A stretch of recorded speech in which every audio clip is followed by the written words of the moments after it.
Beliau seorang wali kutub. Ada yang bilang kurang lebih 30 tahun atau 40 tahun memegang makom kutub. Ya, beliau uzlahnya itu yang masyhur 15 tahun. Ada yang bilang lebih dari 15 tahun. Cuma yang masyhur 15 tahun. Itu uzlah khalwah.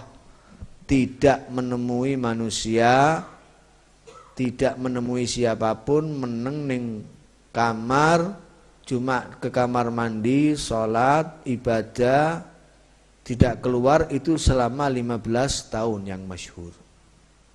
Ya, jadi makom kutbiyahnya itu sudah mujma' alaiha. Kutubnya itu kutub yang mujma' alaih, disepakati oleh semua wali. Tidak ada satupun yang menyangkal beliau itu wali kutub. Beliau tidak lahir di Yaman, tidak lahir di Hadramut, lahirnya di Indonesia. Lahirnya di Besuki. Okay. Zaman Ben Weru. Lahirnya itu teng Besuki. Di teng wetan. Jawa Timur di bagian timur wetan.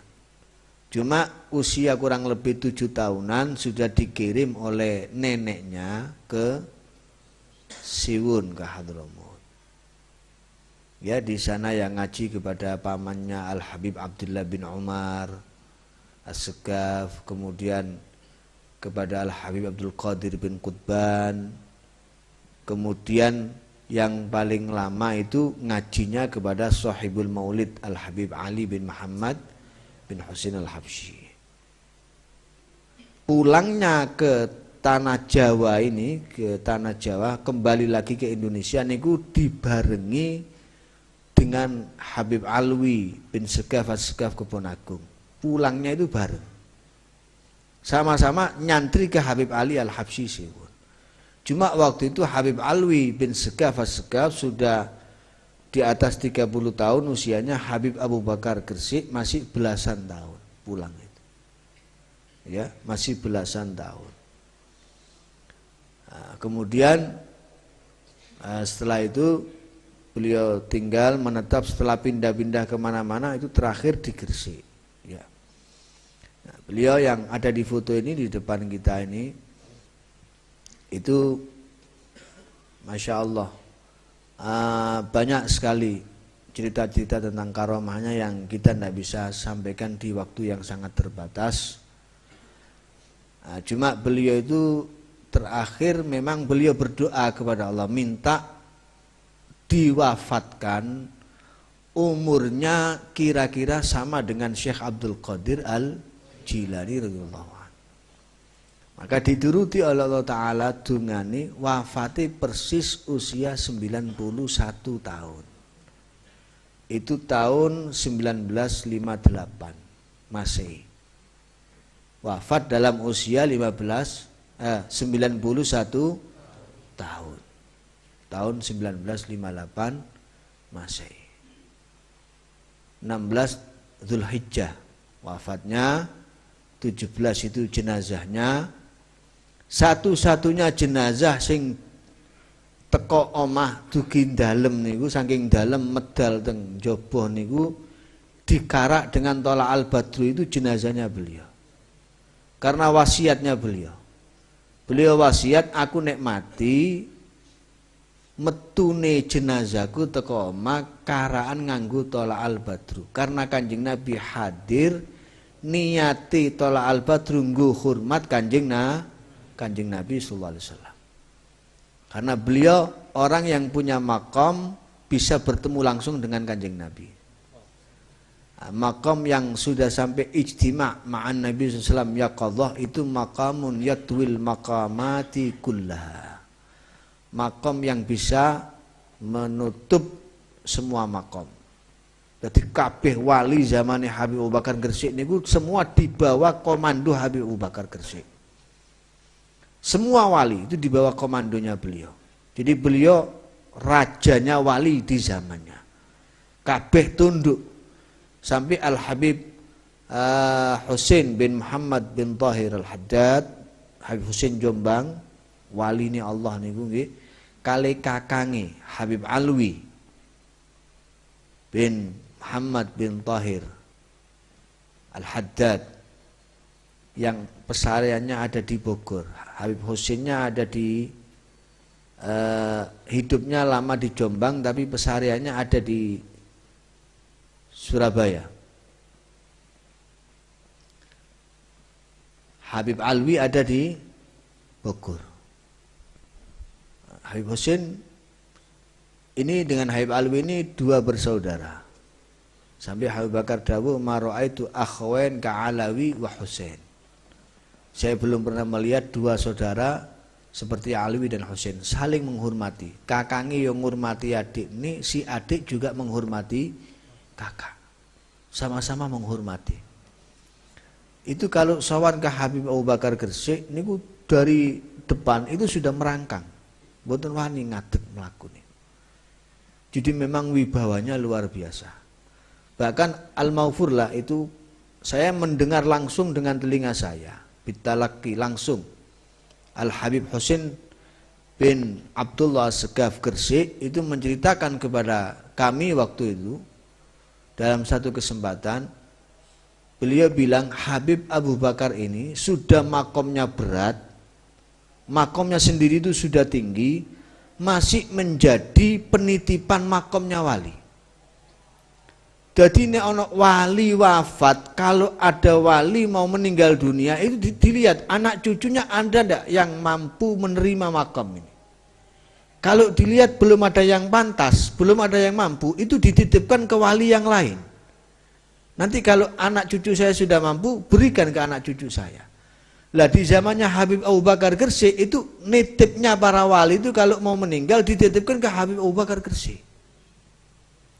Jadi berapa banyak makom aulia yang dipikul oleh beliau sehingga berat. Makanya Habib Abu Bakar itu jarang bicara. Bicara itu hanya ala qadril hajah, seperlunya, ndak perlu ndak ngomong. Beliau itu cukup bin nazar. Kalau ada orang itu hanya cukup dipandang saja. Ada orang ahli maksiat dipandang oleh Al-Habib Abu Bakar Gresik, pulangnya langsung jadi orang yang ahli taat. Jadi nazrahnya, pandangannya bisa merubah perilaku orang, merubah hati orang. Itu luar biasanya Al-Habib Abu Bakar bin Muhammad As-Segaf Gresik. Ya. Makamnya ada di Gresik, wafatnya di Gresik. Jadi sampai-sampai Al-Habib Abu Bakar itu tidak mau difoto. Nah, foto yang ada ini, yang sering panjenengan lihat di mana-mana, ini dulu foto identitas diri. Karena zaman pemerintahan kolonial dipaksa harus foto untuk identitas diri. Malah saya pernah baca, bahkan saya pernah mendengar cerita secara langsung waktu niku badhe difoto niku surbane dikarat-karitno. Ben dadine gak apik. Ternyata barang dadi kok rapi sae ngeten niki dadine. Cuma satu yang bisa mutu. Selain satu ini tidak bisa. Itu kakek saya, putra, salah satu putra beliau yaitu Al-Habib Segaf bin Abu Bakar bin Muhammad As-Segaf yang ada di Keraksan, pesariannya. Itu kata Al-Habib Muhammad Syahab, beliau masih hidup, Habib Muhammad Syahab ini ya, teman akrabnya Habib Segaf, dan pernah berkhidmat kepada Habib Abu Bakar Gresik. Mudah-mudahan beliau panjang umur. Habib Muhammad Syahab ini ada di Malang tinggalnya sekarang.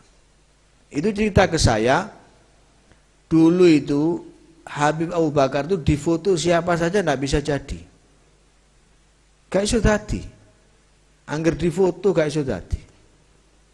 Sampai pernah di Bondowoso itu waktu sholat berjamaah dengan banyak habaib, di situ ada Habib Muhammad bin Ahmad Al-Mahdhar, ada Al-Habib Muhammad bin Idrus Al-Habsyi, ada semuanya, guru-gurunya Habib Bakar ada di situ. Para wali-wali itu banyak di situ, kumpul. Lagi sholat berjamaah, ono wong ngincer gue suwe. Fotone sapa wis mari aku duwe. Tinggal satu ini yang belum punya, Habib Bakar Gresik. Tak colong engko pas waya sembahyang. Wis diniati. Begitu sholat difoto. Nah, ketika difoto itu kilat cahaya, pancaran cahayanya Kodak gitu. Kodak tak jenenge iki. Kodak ini merek nih mesti ini.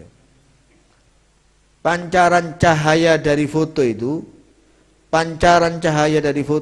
kan seperti kilat gini ya. Itu Habib Bakar merasa terganggu sholatnya. Ini siapa kok ada orang kok ganggu sholat? Waktunya orang sholat kok difoto. Nah subhanallah, selesai kejadian itu, ketika foto ini dicetak, proses cetak, semua habaib yang difoto ada semua, Habib Abu Bakar tidak ada di foto itu. Jadi yang lainnya ada, Habib Abu Bakar Gresik tidak ada di situ. Tidak mau difoto. Jadi foto-foto yang selain yang ini, yang ada itu beberapa foto itu ada, tidak banyak ya, cuman beberapa puluh foto ya. Itu hasil jebretannya mbah saya, putranya beliau. Jadi kalau putranya sendiri yang moto, beliau tidak marah, tidak apa-apa. Ya diam aja, didiamkan. Dan jadi, nah, fotonya aja jadi. Ya, dan semua putra-putranya beliau,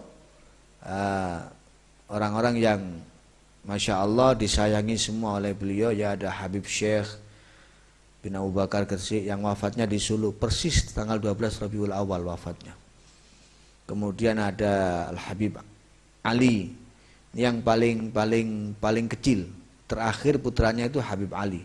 Ada satu perempuan Al Hababa Raguan sudah meninggal. Kemudian mbah saya Habib Abdul Segaf juga sudah meninggal semua. Jadi sekarang generasinya sudah generasi cucu ke bawah. Putra sudah tidak ada semuanya. Ya mudah-mudahan kita mendapat berkahnya insyaallah. Dan mudah-mudahan tahun depan insyaallah kita ditakdirkan bisa hadir haulnya ya. Sekaligus malam hari ini kita niatkan tahlil, kirim tahlil juga untuk akhina ipar kami yang meninggal beberapa hari lalu, ad-da'i ilallah Al-Habib Umar bin Abu Bakar bin Abdullah Al-Mahdhar. Hidupnya beliau berdakwah di jalan Allah Ta'ala sampai dibelani buka pondok, nggih. Namanya Pondok Riyadul Jannah, nggih. Sampai dibelani pondoknya gratis, gak oleh bayar, santri ini mboten sing bayar SPP, kuwatir wong tuane sambat, nggih, ditanggung kabeh. Sak guru-gurune mbayari ditanggung toko duwite dhewe. Iki masyaallah Habib Umar ya. Beliau juga itu kalau bikin acara itu luar biasa ya. Saya sering hadir tiap tahun tuh ada acaranya besar, bikin Maulid Nabi Islam tanggal 1 Rabiul Awal istiqomahnya ya. Itu semua habaib, semua ulama yang hadir dikasih bisyarah sebagai ungkapan terima kasih. Tidak sedikit itu yang dikeluarkan uang. Semua dari uangnya sendiri. Jadi Masya Allah. Insya Allah kita yakin beliau saat ini sudah berbahagia, berkumpul dengan kakeknya. Kakeknya beliau dari arah ibu adalah Al Habib Ali bin Muhammad Al Habsyi. Itu kakek buyutnya ya. Habib Ali bin Muhammad Al Habsyi gurunya Al Habib Abu Bakar bin Muhammad Asgaf Gresik. Dari jalur ayah beliau punya kakek Habib Abdullah Al-Mahdhar. Habib Abdullah ini punya ayah namanya Habib Ali Al-Mahdhar. Ini yang jarang orang tahu. Kalau Habib Abdullah kan diholi tiap tahun ya, di Tapaan di rumah mertua kami. Habib Ali Al-Mahdhar ini hafizul Quran, hafal Al-Quran, pernah menjadi imam di Masjid Nabawi Madinah. Dulu pernah menjadi imam di sana. Itu dulu kalau di Pasuruan kalau terawih itu satu terawihan 30 juz. Dari mulai isyaknya sampai terawihnya sampai witirnya. Ku gak ono sing kuat dadi makmum, mek siji tok sing kuat dadi makmum. Jadi nunggu masjid jamek selesai baru sholat sendiri, sholat isya Ba'diyatal isya disambung sama tarawih, disambung sama witir, itu 30 juz.